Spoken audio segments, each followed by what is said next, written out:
Governor Quinn, Chancellor Johnson, members of the Academy, distinguished laureates, ladies and gentlemen. When the first letter arrived informing us of this wonderful honor, I was delighted. We were both delighted, of course, mainly because it's the only joint honor we've received. We've accumulated a number of awards and honors individually, but this is the one and only joint honor which recognizes our work as composers. Let me make sure that no one is in doubt. We work completely independently. We do not collaborate on making music, other than when we play together, but in terms of the creative act of composing, we work completely independently. In fact, our two studios are as far apart as the dimensions of our apartment will allow. I was also astonished when I received that letter, mainly because it recognizes by this honor what we do. And what is it that we do? We create art music. I began piano lessons when I was 5 years of age.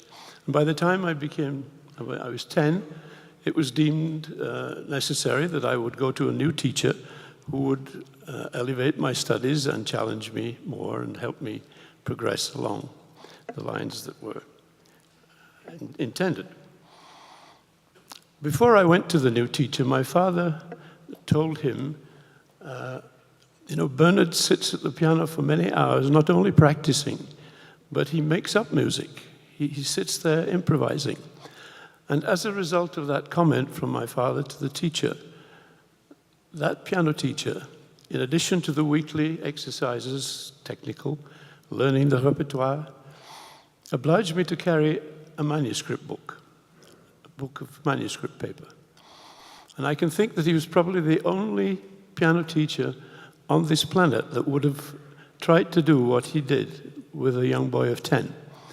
At the end of each lesson, every week, he would write in this book a melody, sometimes a hymn tune, sometimes maybe the upper part of a Bach chorale, maybe a popular song of the day. But my task during the week, with no knowledge of theory whatsoever, only using these, was to harmonize the melody. Can you imagine what a challenge that was? And then another week he might give me a succession of 10 or 12 chords and say, Bernard, turn these into music, write a melody and make an accompaniment of them. Sometimes just a scribbled little rhythmic pattern. But imagine what that did to a boy's mind at the age of 10. The English writer Julian Barnes has said that if you put two things together that have never been put together before, the world changes. And indeed, the world of a 10-year-old boy, of that 10-year-old boy, certainly changed. Now, the world at large didn't even know about it. But that didn't matter. Certain things did change. And what I've done is, for the subsequent 70 years, almost on a daily basis, to keep doing what he encouraged me to do. That is to put little black dots down, thousands of them now, in 70 years, millions of them probably, to make music. But what is it that we do when we put those little black dots down on the manuscript paper? For every artist, the unknown is there until it's realized. It's unpredictable until it becomes a reality. When institutions or even individual patrons, commissioners, it's an enormous leap of faith that they take. Even if the track record of the artist they're commissioning is admirable and seems to be a safe bet, they have no idea what they're going to get until it's delivered.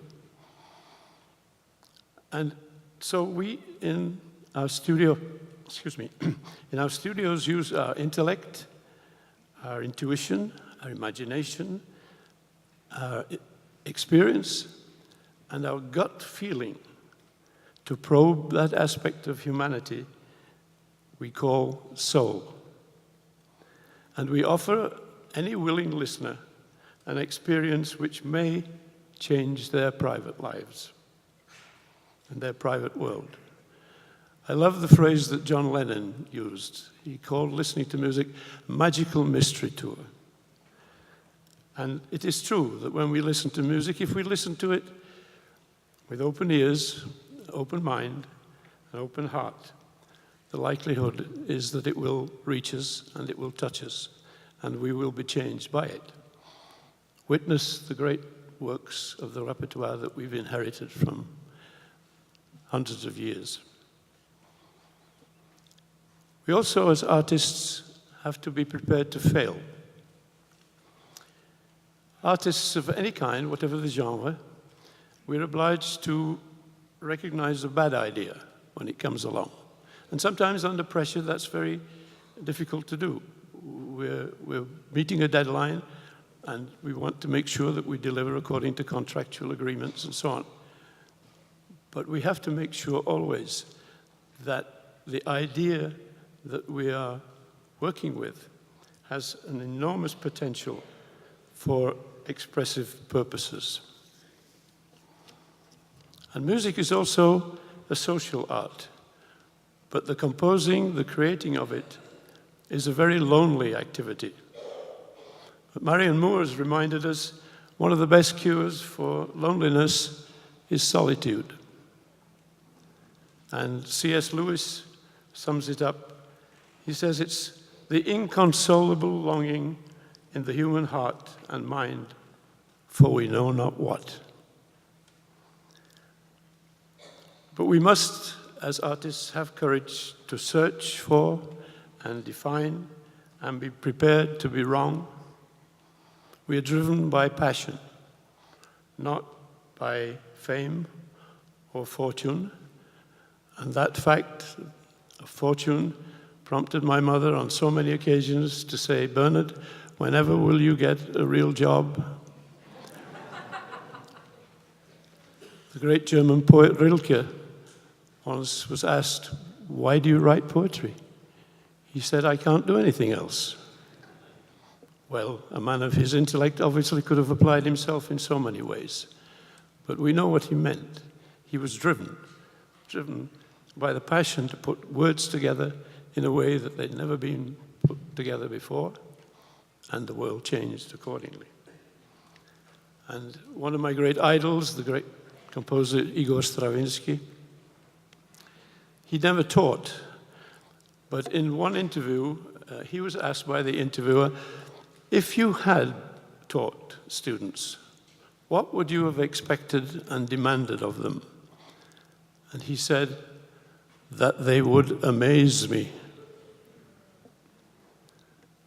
Maybe I can best sum up by telling what I think is a lovely story. It's used by Sir Kenneth Robinson, an English educationalist, in one of his many brilliant lectures on creativity. He describes a school classroom, a group of children 6 years old, and they are drawing. It's a drawing class. The teacher is encouraging them to be imaginative and to express themselves, to use their crayons and their pencils and their pens. And then the teacher notices there's a girl at the back of the room who doesn't seem to be paying any attention. So the teacher walks over to the little girl and sees that she has only a blank paper in front of her, nothing yet. The teacher says, "And what are you going to draw?" And the little girl said, "I'm going to draw a picture of God." The teacher said, "But nobody knows what God looks like." The little girl said, "They will in a minute." Not only that you honor me and my wife, but that you recognize and honor the art that we are privileged to serve.